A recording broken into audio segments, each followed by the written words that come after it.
প্রিয় দর্শক, আরেকটি চমৎকার স্বপ্ন নিয়ে উপস্থিত হয়েছি। এটা একজনের দেখা স্বপ্ন। উনি দেখছেন বারবারই উনি সবর করছেন, ওনার উপর অত্যাচার করা হচ্ছে, উনি সবর করছেন। আর্থিকভাবে ওনার উপর জুলুম করা হচ্ছে, উনি সবর করছেন। শারীরিকভাবে ওনার উপরে জুলুম করা হচ্ছে, উনি ধৈর্য ধারণ করছেন।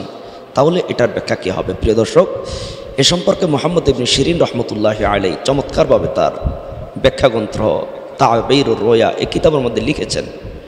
উনি এই স্বপ্নের ব্যাখ্যা দিতে গিয়ে বলেছেন যে কেউ যদি স্বপ্নে সবর করতে দেখে, ধৈর্য ধারণ করতে দেখে, তাহলে এটার ব্যাখ্যা হলো স্বপ্নদ্রষ্টা ব্যক্তি শান্তি ও মর্যাদার অধিকারী হবে।